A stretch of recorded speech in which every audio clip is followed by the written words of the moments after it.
तो किरण देवी टीचिंग 2.6 में आप सभी का स्वागत है एवं वेलकम है। तो इस चैनल पर डेली क्लासेस आती है, आप सभी जाकर देख सकते हो। इस चैनल पर प्लेलिस्ट बना दी गई जहां 2011 से 2023 तक के संपूर्ण प्रीवियस ईयर पेपर आ रहे हैं। सीटेट पेपर 2 के पेपर 2 के लिए 2011 से 2023 तक के सारे संपूर्ण प्रीवियस ईयर के पेपर लगवाए जा रहे हैं। और सब्जेक्ट जिसका मेन सब्जेक्ट होता है सोशल साइंस, तो उसके मोस्ट इम्पोर्टेंट सोशल साइंस के लगवाए जा रहे हैं, जो कि संपूर्ण पूरे करवाए जाएंगे और पूरे लगभग होने ही वाले हैं। कुछ दिन रह गए तो आपके पेपर एग्जाम तक फाइनल पूरे हो जाएंगे। 21 जनवरी को आपका एग्जाम है, तो सारे पेपर आपके लग जाएंगे। इसलिए इस चैनल पर जाकर सारे पेपर लगा डालिए, जिससे आपको जितनी भी कमी रह गई होगी वो भी पूरी हो जाएगी। आपकी पढ़ाई संपूर्ण हो चुकी होगी, तो आपको एग्जाम हॉल में कोई भी डर नहीं रहेगा कि मेरा एग्जाम कैसा जाएगा, अगर आप यहीं पर पेपर सारे सॉल्व करके जाओगे। इसलिए तो सारे पेपर सॉल्व करा दिए गए और प्लेलिस्ट बना दी गई है। तो हिंदी पेडागोजी अलग है, सोशल साइंस अलग है। पहले सोशल साइंस और सभी एक इकट्ठा आता था, 1 घंटे की लगातार पूरी वीडियो होती थी, लेकिन फिर डिवाइड करके हिंदी और पेडागोजी की बाद में अलग की गई है और सोशल साइंस के अलग। तो आप सभी जाकर देख लीजिए, जिसको जो इम्पोर्टेंट लगे उसके अनुसार वो पढ़ लीजिए, क्योंकि बहुत इम्पोर्टेंट क्लासेस है, बहुत हेल्पफुल है आपके लिए वीडियो। क्योंकि देखो, प्रीवियस ईयर पेपर होते ही बहुत मोस्ट इम्पोर्टेंट है, उन्हें लगाना यानी तुम्हें पता चल जाता है किस कैटेगरी के पेपर में एग्जाम आएंगे, किस कैटेगरी के क्वेश्चन आएंगे। तो आप उसी हिसाब से एक प्रिपेयर यानी तैयार रहते हो एग्जाम के लिए। इसलिए ज़रूरी होता है पेपर लगाना। तो सभी को शेयर कर दीजिए और आप भी डेली लगाइए, दिन में कम से कम। अगर जिसने नहीं लगाया अभी तक तो एक एक दो दो निपटाइए, तो हो जाएंगे आराम से। और अगर जिसने लगा रहा है उसके लिए अच्छा है, वो लगाते जाइए। बहुत इम्पोर्टेंट है ये पेपर, है ना। क्योंकि देखो, एक हम खुद बोरिंग हो जाते हैं, पढ़ते हैं अकेले अकेले तो बोरिंग होते हैं। इसलिए वीडियो बनाएगी आपके लिए, इंटरेस्ट होगा, क्योंकि कोई बोलेगा आप सुनोगे, उससे पहले आप आंसर दोगे और फिर आपको सही आंसर मिलेगा, तो आपको लगेगा कि मेरे में कहाँ गलती रह गई। इसलिए आप चेक भी कर पाओगे इस अनुसार।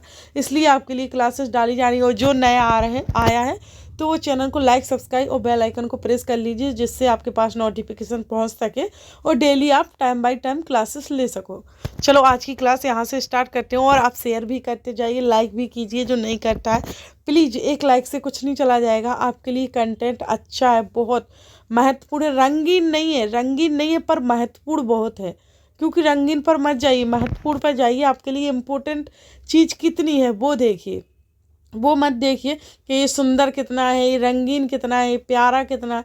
आप उस पर जाओगे तो आपका करियर भी वैसा ही हाथों से निकल जाएगा।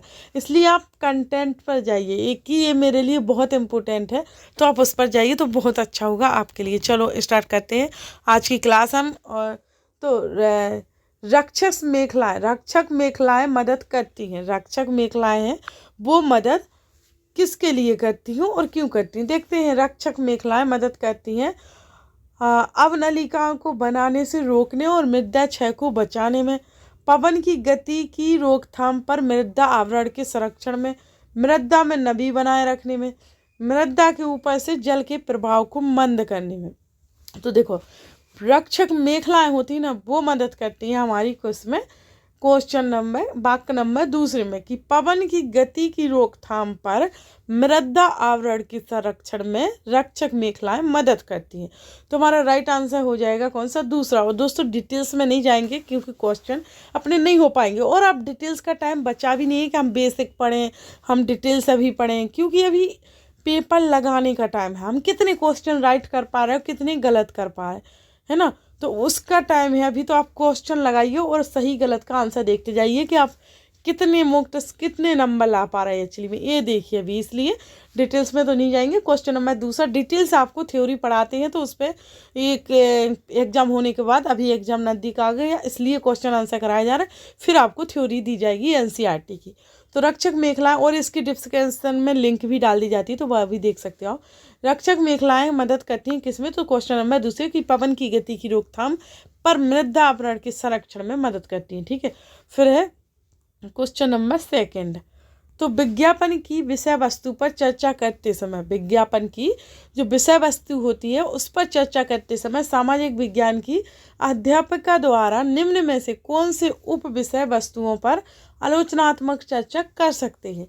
तो व्यक्तिगत भावनाओं के प्रति अपील, समता के मुद्दे। तो देखो ये है उप विषय, कौन से उप विषय वस्तुओं पर आलोचनात्मक चर्चा कर सकते? तो ये इन दोनों ही उप विषय वस्तुओं पर आलोचनात्मक चर्चा कर सकते हैं कि विषय की व्यक्तिगत भावनाओं के प्रति अपील और समता के मुद्दे। तो हमारा राइट आंसर हो जाएगा पहला ही कि ए और बी दोनों पर। ठीक है, तो पहला हमारा राइट आंसर है। आगे बढ़ते हैं। भू उपयोग प्रतिरूप के परिवर्तन के उत्तरदायी कुछ और कारणों पर चर्चा कीजिए। जो भू उपयोग प्रतिरूप के परिवर्तन के उत्तरदायी कुछ और कारणों पर चर्चा करना है। तो देखते हैं कौन से। ऊपर दिए गए प्रश्न के संदर्भ में एक सामाजिक विज्ञान के अध्यापक के रूप में आप विद्यार्थियों की किस कुशलता का मूल्यांकन कर रहे होंगे? तो परिकल्पना करना, वर्गीकरण करना और सामान्यीकरण करना और परिणाम निकालना। तो हमारा राइट हो जाएगा इसमें से क्या कि आप विद्यार्थियों की किस कुशलता का मूल्यांकन कर रहे होंगे? तो हम कर रहे होंगे जैसे भू उपयोग प्रतिरूप के परिवर्तन के उत्तरदायी चर्चा करता है, मतलब इसके अभाव में हमें क्वेश्चन का आंसर देना है कि हम इसके अभाव में विद्यार्थियों की कुशलता का मूल्यांकन किस बेस पर कर रहे होंगे? तो हम कर रहे होंगे किस बेस पर? वर्गीकरण करना, यानी वर्गीकरण करने के बेस पर कर रहे होंगे। तो हमारा राइट आंसर हो जाएगा इसके आधार पर दूसरा। ठीक है, फिर है आगे। फिर प्राकृतिक, वनस्पति और वन्य जीवन विषय वस्तु से छात्रों को परिचित कराने के लिए सर्वोत्तम शैक्षणिक विधि क्या होगी? जैसे प्राकृतिक, वनस्पति और वन्य जीवन होता है, उस विषय वस्तु से छात्रों को परिचित करा रहे हैं हम। ठीक है, फिर कराने के लिए सर्वोत्तम शैक्षणिक विधि क्या होगी? तो जो हम जिससे परिचित करा रहे हैं उसके अतिरिक्त सर्वोच्च शैक्षण विधि कौन सी होती वो देखते हैं। तो पाठ्य पुस्तक का गठन एवं चर्चा, विषय वस्तु पर डॉक्यूमेंट्री फिल्म दिखाना, वन्य जीवन अभ्यारण्य का भ्रमण और व्याख्यान के लिए विशेषज्ञ को आमंत्रित करना। तो हमारा राइट आंसर हो जाएगा कि सर्वोत्तम शैक्षण विधि उसके लिए क्या होगी? किसके लिए? प्राकृतिक, वनस्पति और वन्य जीवन के विषय वस्तु के लिए, मतलब कौन सी विधि उपयुक्त हो रही? तो वो होगी हमारी दूसरे नंबर की कि विषय वस्तु पर डॉक्यूमेंट्री फिल्म दिखाना। जो विषय वस्तु हम उन्हें समझा रहे, छात्रों को परिचर्चा कर रहे हैं उस पर, तो उसी के समथिंग हमें फिल्म दिखाना है ना। तो ये हमारा दूसरा इसका राइट आंसर हो जाएगा। फिर आगे, सामाजिक विज्ञान की पाठ्य पुस्तकों में कार्टून की क्या भूमिका है? सामाजिक विज्ञान की पाठ्य पुस्तकों में कार्टून की क्या भूमिका है? तो मूलभूत मामलों को उठाकर विद्यार्थियों को इनसे जोड़ना, कोई भूमिका नहीं, कार्टून अपरिपक्व है, भरपाई करने के रूप में प्रयुक्त, इससे पाठ्य पुस्तक आकर्षक दिखती हैं, कक्षा को आनंददायक बनाते हैं क्योंकि विषय नीरस है।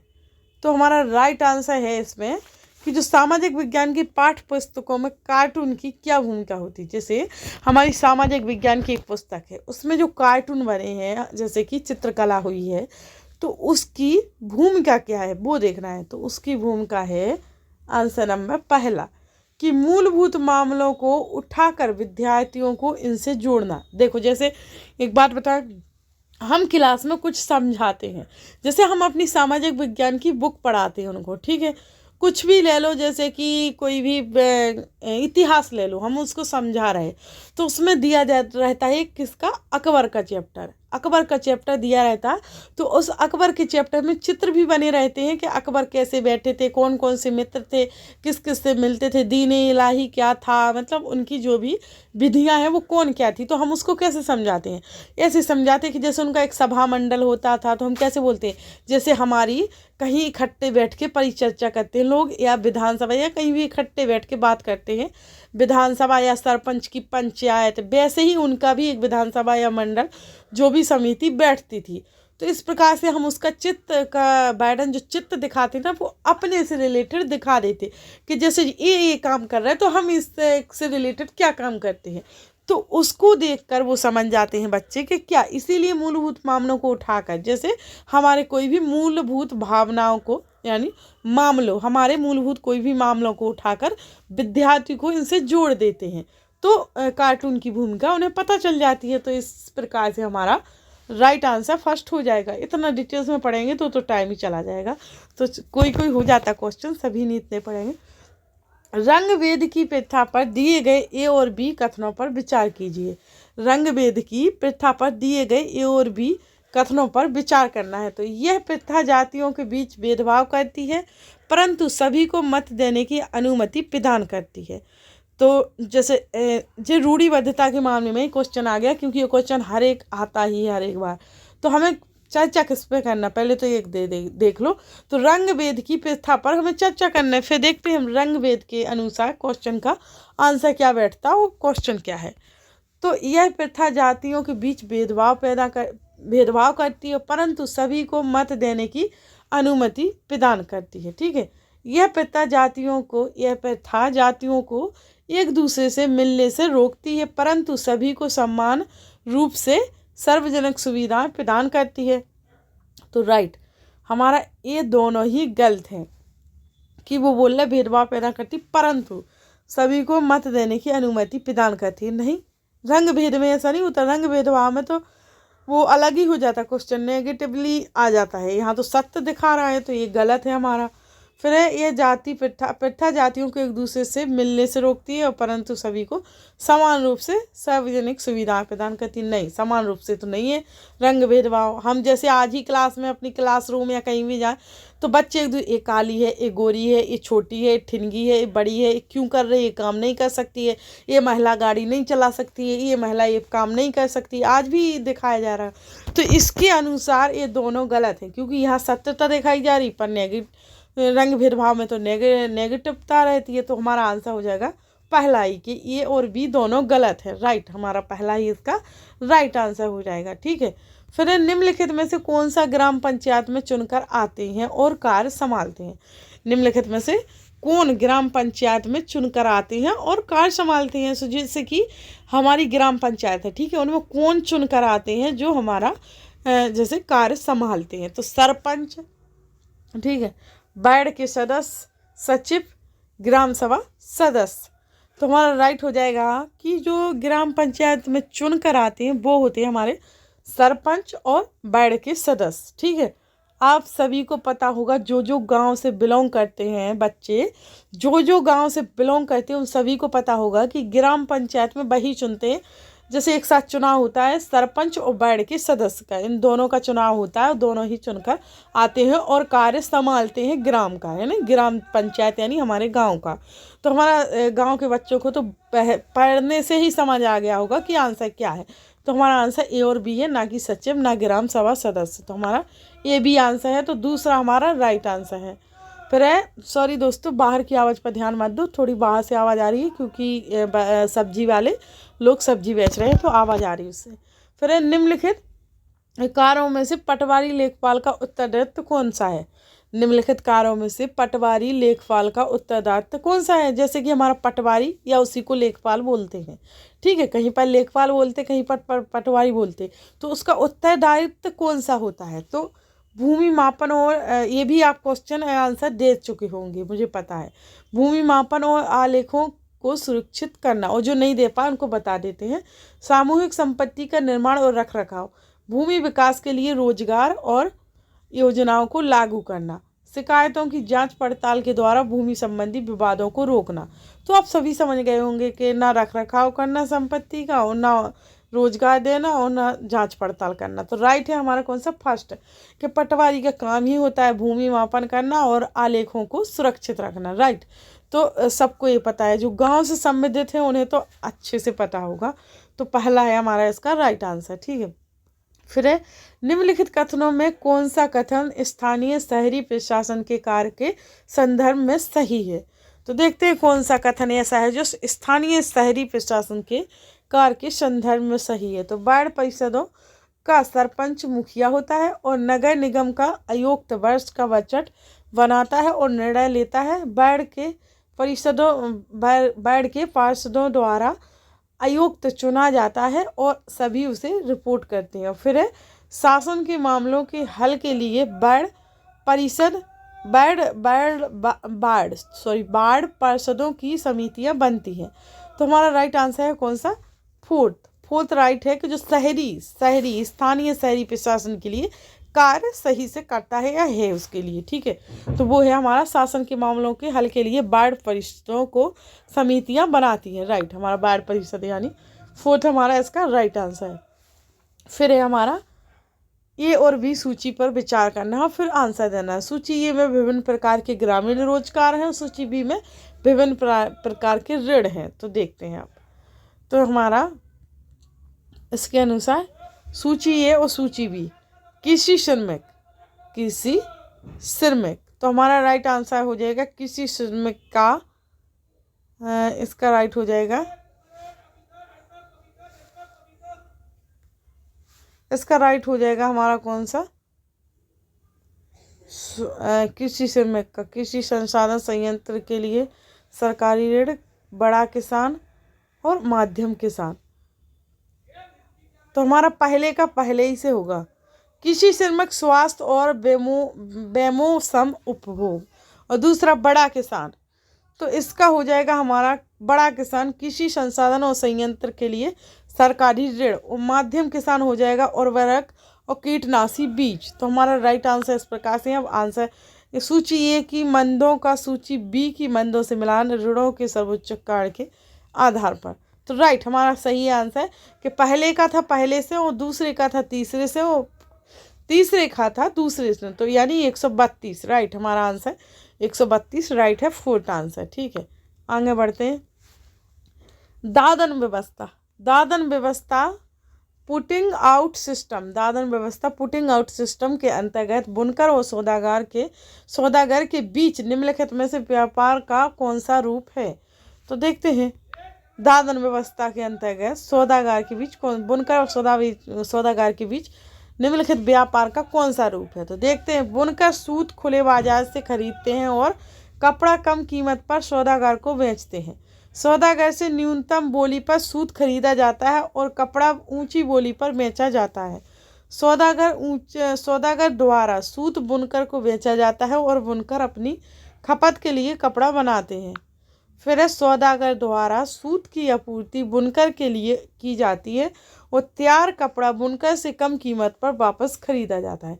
तो राइट हमारा फोर्थ आंसर इसका राइट है कि सौदागर द्वारा सूत की आपूर्ति बुनकर के लिए की जाती है और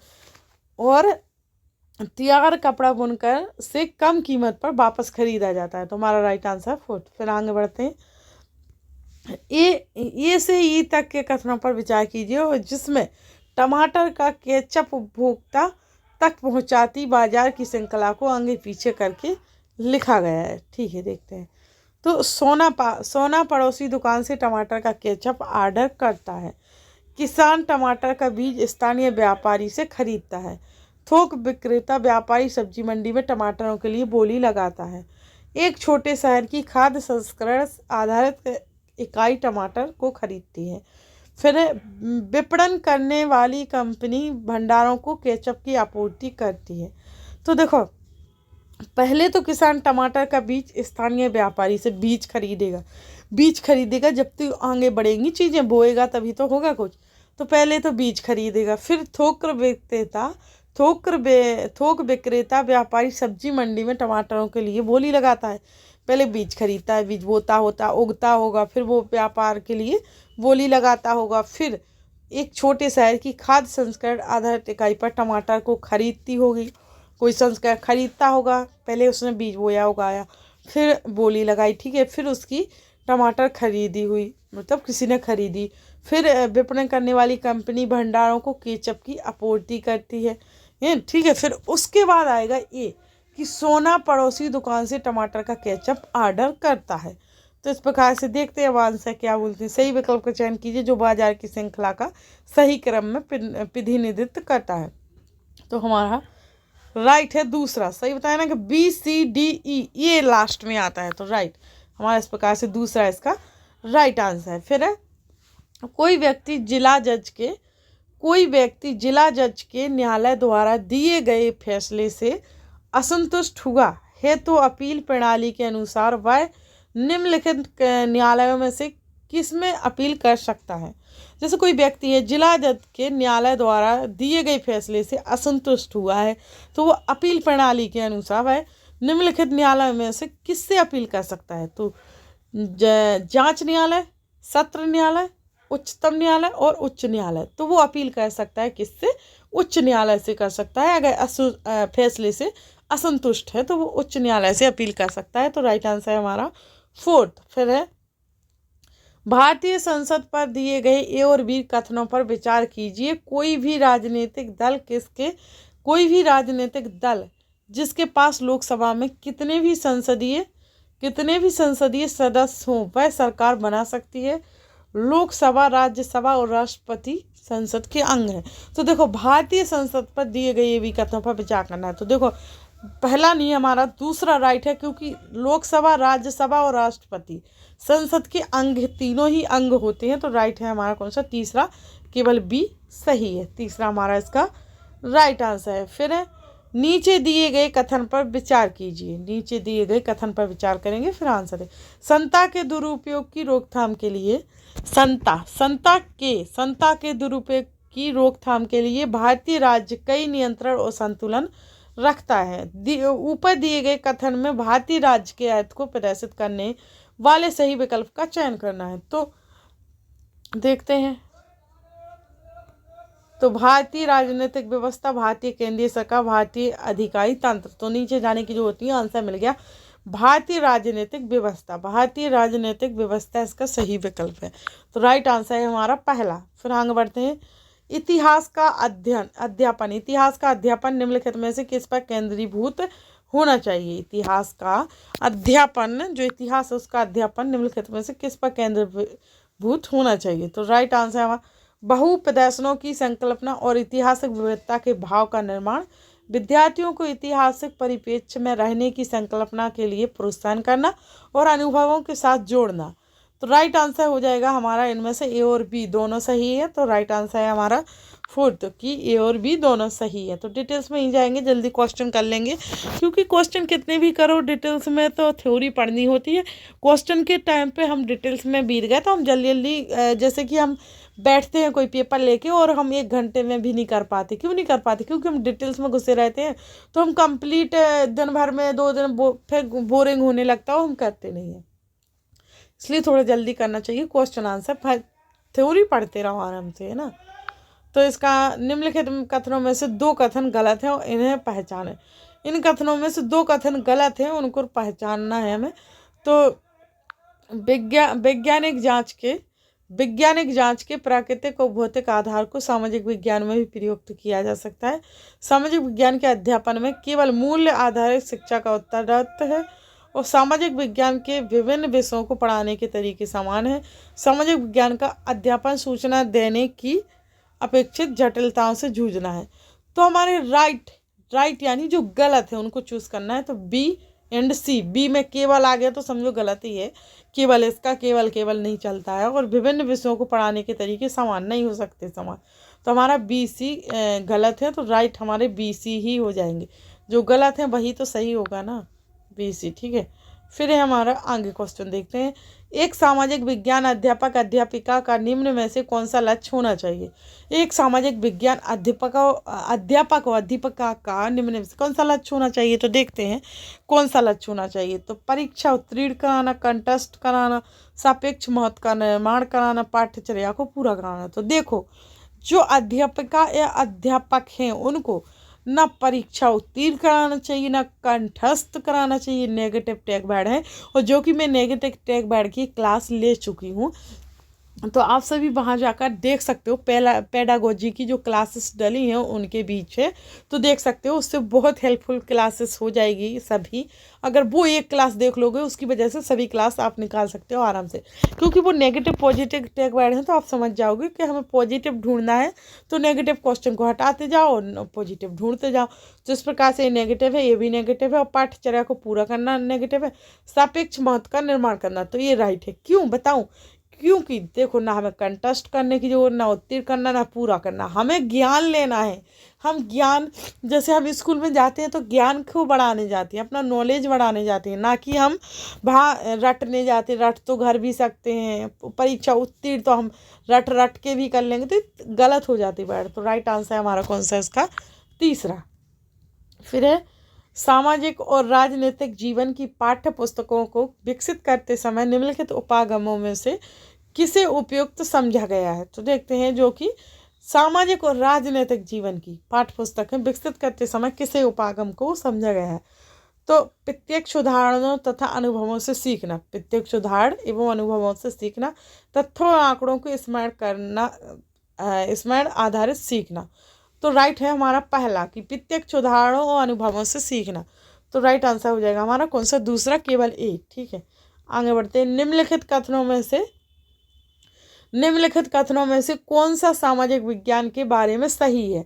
तो निम्नलिखित कथनों में से जानकारी का स्मरण करने में अवधारणात्मक विकास होता है, तथ्य का स्तर संदेह निश्चित होता है।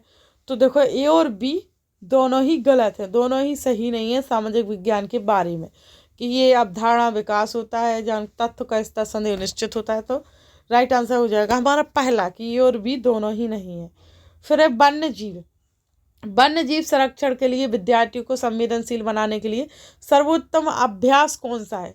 वन्य जीव संरक्षण के लिए विद्यार्थियों को संवेदनशील बनाने के लिए सर्वोत्तम अभ्यास कौन सा है? तो पशु आधारित उत्पादों को न खरीदने की प्रतिज्ञा लेना, संभावित नीतियों और कानूनों के बारे में पठन करना, वन्य जीव संरक्षण पर नाटक तैयार करना, विद्यालय में वन्य जीवन सप्ताह को मनाना।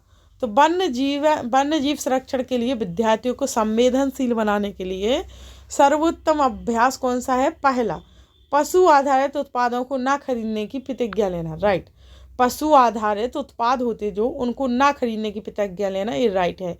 ये करना भी चाहिए सभी को, है ना। चलो ठीक है, देखते हैं, अपना अपना है सब कुछ, सब अपने हिसाब से चलते, थोड़ी ना किसी के बोलने से कोई समझता है। तो खुली किताब मूल्यांकन का मुख्य उद्देश्य क्या है? खुली किताब मूल्यांकन का मुख्य उद्देश्य क्या है? तो विद्यार्थी उत्तर ठीक पाठ्य पुस्तकों के अनुसार कर सकते हैं। विद्यार्थियों पर सभी तथ्यों और विवरणों को कंठस्थ करने का भार अनुभव नहीं होगा। अध्यापकों को नए प्रश्न बनाने का दबाव नहीं रहेगा। विद्यार्थियों को अतिरिक्त पुस्तकों को पढ़ने की आवश्यकता नहीं रहेगी। तो देखो, जो खुली किताब मूल्यांकन होता है खुली किताब का, तो उसके लिए राइट आंसर है दूसरा, कि विद्यार्थियों पर सभी तथ्यों विवरणों को कंठस्थ करने का भार अनुभव नहीं होगा। राइट, जब उनके सामने किताब ही खुली तो उन्हें किस चीज़ का भार है? उसी से देख के पढ़ते जाएंगे, कोई टेंशन ही नहीं होती है। तो क्षेत्रीय संस्कृतियों का निर्माण विषय के शिक्षण के पश्चात समापन स्वरूप कौन कौन से कार्य सर्वाधिक उचित रहेंगे?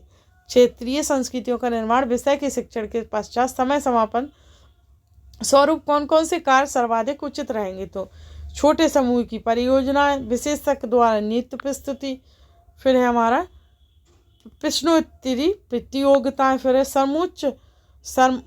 समुचित चित्र कोलाज बनाना। तो राइट आंसर हो जाएगा हमारा ACD। कौन सा? AC और D, और ना कि B। तो हमारा राइट आंसर है ACD। तो फोर्थ हमारा इसका राइट आंसर है। आगे बढ़ते हैं। कल्पना कीजिए आपको एक साम्राज्य वंशागत में मिला है। कल्पना कीजिए कि आपको आप सभी कल्पना कीजिए जो देख रहे हैं कि साम्राज्य वंशागत में मिला है, आप अपने साम्राज्य को किस प्रकार स्थायी और संपन्न बना सकेंगे? ऊपर दिए गए प्रश्न के संदर्भ में एक अध्यापक के रूप में आप विद्यार्थियों को जांचते समय किस कुशलता पर बल देते हैं? तो देखते हैं, तर्क करने की क्षमता पर, अनुभवों की तुलना पर, विश्लेषण करने की क्षमता पर, परिस्थितियों का अनुमान एवं निष्कर्ष। राइट, तो हमारा हम देंगे बल किस पर की परिस्थितियों का अनुमान एवं परिस्थितियों का अनुमान लगाएंगे और निष्कर्ष निकालेंगे। तो राइट आंसर हो जाएगा हमारा 4th। फिर है आगे आदिवासी विषयक परिचय। आदिवासी विषयक परिचय कराने के लिए सर्वोत्तम सम्मानजनक नीति क्या होगी? तो उनके आदिम और देहाती भूतकाल पर चर्चा करना, उन्हें संपन्न और शक्तिशाली वनवासी के रूप में चित्रित करना, उनकी रंगीन वेशभूषा को प्रदर्शित करना, जनजातीय गानों नृत्यों को पर्दे पर दिखाना। तो देखो आदिवासी जो विषयक परिचय होते हैं तो उन्हें आदिवासी होते हैं उनको परिचय कराने के लिए सर्वोत्तम और सम्मानजनक नीति ये होगी कि उन्हें संपन्न और शक्तिशाली वनवासी के रूप में चित्रित करना। राइट, तो दूसरा हमारा इसका राइट आंसर हो जाएगा। फिर है जब विवादास्पद मामलों को सामाजिक विज्ञान की कक्षा में पढ़ा रहे हैं आपको तो क्या देखते हैं। तो विद्यार्थियों की पृष्ठभूमि को ध्यान में रखते हुए केवल ठेस न पहुंचाने वाले पहलुओं पर चर्चा करनी चाहिए, मुकाबला करने से पूरी तरह बचना चाहिए, समय समय पर इन्हें उठाना चाहिए और सापेक्ष चर्चा करनी चाहिए, सही योजना के साथ सम्मानजनक चर्चा की पहल करनी चाहिए। तो देखो ये नेगेटिव है तीनों कि उन्हें समय समय पर उठाना चाहिए, एक गलत है। ठीक है, उन्हें पूरी तरह बचना चाहिए, ये भी गलत है। क्यों पूरी तरह बचे? और पहलुओं पर चर्चा केवल आ गया नेगेटिव। तो राइट बचा कौन? हमारा 4th ही बटा। तो 4th बहुत राइट आंसर है। ठीक है, फिर आगे बढ़ते। सामाजिक और राजनीतिक जीवन अध्यापन का केंद्र बिंदु होना चाहिए।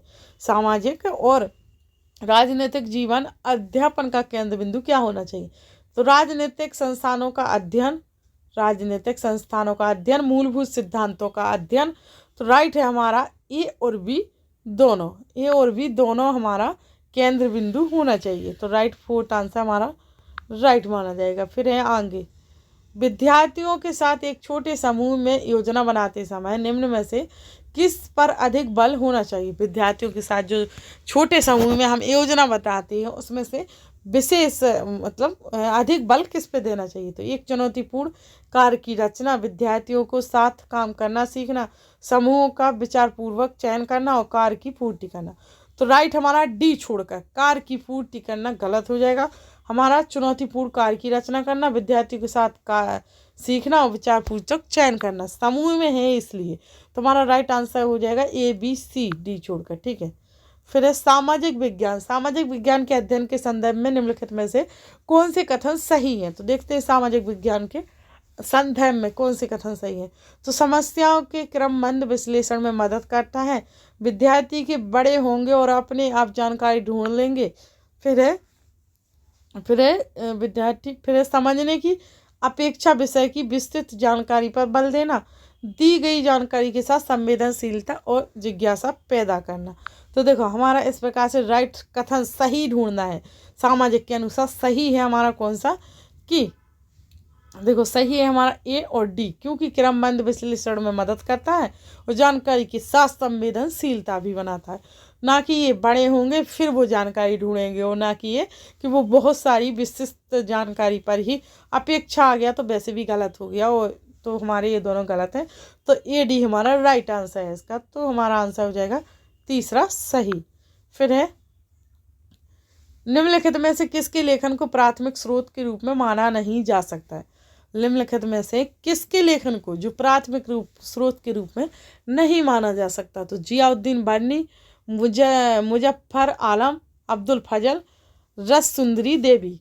तो ये किसका प्राथमिक स्रोत के रूप में जिसे नहीं माना जा सकता वो है मुजफ्फर आलम, यानी दूसरा हमारा राइट आंसर है जिसको नहीं माना जा सकता। फिर है अंतिम और लास्ट क्वेश्चन, हमारा अंतिम एवं लास्ट क्वेश्चन है हमारा आज का।